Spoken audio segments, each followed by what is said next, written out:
So hello all welcome back. NEET aspirants ചെയ്യാൻ പാടില്ലാത്ത 5 കാര്യങ്ങൾ ഈ ഒരു വീഡിയോയിലൂടെ പറഞ്ഞുതരാം. ചിലപ്പോൾ നിങ്ങൾ ഈ ഒരു തെറ്റ് നിങ്ങൾ ഇപ്പോഴത്തെ നിങ്ങളുടെ പ്രിപ്പറേഷൻ നിങ്ങൾ ചെയ്തിട്ടുണ്ടായിരിക്കും. സോ തീർച്ചയായിട്ടും നിങ്ങൾ അത് അവോയ്ഡ് ചെയ്യുക. സോ പെട്ടെന്ന് തന്നെ വീഡിയോ വൈൻഡപ്പ് ചെയ്യും. പെട്ടെന്ന് തന്നെ വീഡിയോ നമ്മൾ വൈൻഡപ്പ് ചെയ്യുന്നതായിരിക്കും. കാര്യം എന്ന് വെച്ചാൽ ചെറിയൊരു ഷോർട്ട് വീഡിയോ ആണ്. അതുപോലെ തന്നെ നിങ്ങൾ വീഡിയോ ജസ്റ്റ് ഒന്ന് ലൈക്ക് ചെയ്യുക. നിങ്ങൾ ചെയ്യുന്ന സപ്പോർട്ട് എന്ന് പറഞ്ഞാൽ ലൈക്കാണ്. ലൈക്ക് കിട്ടിയാൽ നമുക്ക് കൂടുതൽ റീച്ച് കിട്ടും. അതിന് വേണ്ടിയിട്ട് നിങ്ങൾ വീഡിയോ ലൈക്ക് ചെയ്യുക. ഓക്കെ, നിങ്ങൾക്ക് ഉപകാരപ്പെടുകയാണെങ്കിൽ തീർച്ചയായിട്ടും നിങ്ങൾ കൂട്ടുകാരിലേക്ക് ഷെയർ ചെയ്തെത്തിക്കുക. തീർച്ചയായിട്ടും ചാനൽ സബ്സ്ക്രൈബ് ചെയ്യാവുന്നതാണ്. ഇത് ഞാൻ എൻ്റെ റിപ്പീറ്റ് സബ്മിറ്റ് ചെയ്തിട്ടുണ്ടായിരുന്നു. റിപ്പീറ്റ് സമയത്ത് തീർച്ചയായിട്ടും ഈ എല്ലാ കാര്യങ്ങളും എന്ത് ചെയ്തു, കംപ്ലീറ്റ്ലി അവോയ്ഡ് ചെയ്തു. അതുകൊണ്ട് എനിക്ക് നീറ്റ് ക്രാക്ക് ചെയ്യാൻ സാധിച്ചു. ഓക്കെ, ഫസ്റ്റത്തെ പോയിന്റ് എന്ന് പറഞ്ഞു കഴിഞ്ഞാൽ ഓൺ ആൻഡ് സ്ട്രെച്ച്, അതായത് ഒറ്റ ഇരുത്തത്തിൽ പഠിച്ചു തീർക്കാതിരിക്കുക.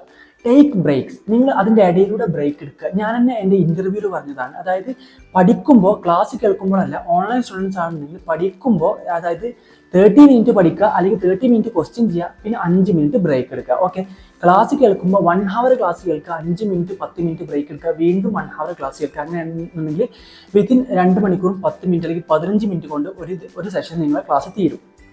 ഓക്കെ, രണ്ടാമത്തെ പറഞ്ഞു കഴിഞ്ഞാൽ ഓൺലൈൻ സ്റ്റുഡൻസ് ആണെന്നുണ്ടെങ്കിൽ 1.5 എക്സൽ ഇട്ടുകാണ്ട് നിങ്ങൾ നോട്ട്, അതായത് 1.5 എക്സൽ ഇട്ടിട്ടായിരിക്കും നിങ്ങൾ ക്ലാസ് കേൾക്കുന്നത് അല്ലേ. അപ്പോൾ നിങ്ങൾ 1.5 എക്സൽ അല്ലെങ്കിൽ 1.75 ഒക്കെ ഇട്ട് ക്ലാസ് കേൾക്കുമ്പോൾ അതിൻ്റെ കൂടെ അപ്പം തന്നെ നോട്ട് എഴുതാതിരിക്കുക. അപ്പം തന്നെ നോട്ട് എഴുതി കഴിഞ്ഞാൽ നിങ്ങളുടെ ശ്രദ്ധ നോട്ട് എഴുതുന്നതിൽ പോകും. അപ്പോൾ നിങ്ങൾ ടീച്ചേഴ്സ് പറയുന്ന കാര്യങ്ങൾ മറന്നു പോകും. അത് നിങ്ങൾക്ക് ക്യാച്ച് ചെയ്യാൻ പറ്റില്ല. അങ്ങനെ നിങ്ങൾക്ക് ക്വസ്റ്റ്യൻ ചെയ്യാൻ പറ്റില്ല. എനിക്ക് നീറ്റിൽ റിപ്പീറ്റ് ചെയ്ത സമയത്ത് പറ്റിയ ഏറ്റവും വലിയൊരു തെറ്റാണിത്. സോ പോസ് ചെയ്തിട്ട് നോട്ട് ചെയ്യുക. 1.5 എക്സിലായിട്ട് എഴുതും. നിങ്ങൾ ക്ലാസ് കാണുന്നുണ്ട് 1 എക്സിലാണ് നിങ്ങൾക്ക് അപ്പം തന്നെ എഴുതുക. ആ പ്രശ്നമില്ല. കാരണം വെല്ലായിരിക്കില്ല, നോർമൽ ഇതിലായിരിക്കുമല്ലോ, സ്പീഡിലായിരിക്കും ടീച്ചേഴ്സ് പറയുന്നത്. അപ്പോൾ നമുക്ക് പെട്ടെന്ന് ക്യാച്ച് ചെയ്യാൻ പറ്റും. പിന്നെ മൂന്നാമത്തെ കാര്യം എന്ന് പറഞ്ഞു കഴിഞ്ഞാൽ, അതായത് വീക്കിലി എക്സാമിന് വേണ്ടിയിട്ട് മാത്രം പ്രിപ്പയർ ചെയ്യുക. ഇപ്പം നിങ്ങൾ പ്രിപ്പയർ ചെയ്യുമ്പോൾ നീറ്റിന് വേണ്ടിയിട്ടല്ല നിങ്ങൾ പ്രിപ്പയർ ചെയ്യുന്നത്. വീക്കിലി എക്സാമിന് ഏറ്റവും കൂടുതൽ മാർക്ക്, എങ്ങനെയെങ്കിലുമൊക്കെ വീക്കിലി എക്സാമിന് മാർക്ക് കൂടണം എന്നുള്ള രീതിയിലായിരിക്കും നിങ്ങൾ ഇപ്പോഴത്തെ പ്രിപ്പറേഷൻ. ഓക്കെ, അപ്പോൾ വീക്കിലി എക്സാമിന് പ്രിപ്പയർ ചെയ്യുമ്പോൾ 150+ ക്വസ്റ്റ്യൻസ് നിങ്ങൾ ചെയ്യാൻ നോക്കുക. 120+ ക്വസ്റ്റ്യൻസ് മിനിമം ചെയ്യാം. ഓക്കെ, അതിനുശേഷം ഒരുപാട് പേര് ചോദിച്ചതാണ് നമ്മൾ വീക്കിലി എക്സാം പ്രിപ്പയർ ചെയ്യുമ്പോൾ നിങ്ങൾക്ക് ഒഴിവ് കിട്ടുന്ന ശനിയാഴ്ച അല്ലെങ്കിൽ ഞായറാഴ്ച ദിവസം ചെയ്ത ക്വസ്റ്റ്യൻസ് തന്നെ വീണ്ടും ചെയ്യല്ലേ. അപ്പോൾ 150+ ക്വസ്റ്റ്യൻസ് നിങ്ങൾ ചെയ്ത് കഴിഞ്ഞാൽ തീർച്ചയായിട്ടും നിങ്ങൾക്ക് റിപ്പീറ്റ് അടിക്കാവുന്നതാണ്. അല്ലാതെ 50 ക്വസ്റ്റ്യൻ അല്ലെങ്കിൽ 20 ക്വസ്റ്റ്യൻ 30 ക്വസ്റ്റ്യൻ ചെയ്തിട്ട് വീണ്ടും അത് 10-20 തവണ റിപ്പീറ്റ് ചെയ്തുകൊണ്ട് യാതൊരു കാര്യമില്ല. 150+ ക്വസ്റ്റ്യൻസ് നിങ്ങൾ ചെയ്യണം, അതിനുശേഷം റിപ്പീറ്റ് അടിക്കുക. Okay, ready. നാലാമത്തെ കാര്യം എന്ന് പറയുമ്പോൾ ഓൺലൈൻ സ്റ്റുഡൻസ് ആണെങ്കിൽ നിങ്ങൾക്ക് ഇപ്പോൾ ഓഫ്ലൈൻ എക്സാം ഉണ്ടാവില്ല, കുറച്ച് കഴിഞ്ഞാലാണ് ഓഫ്ലൈൻ എക്സാം തുടങ്ങുക.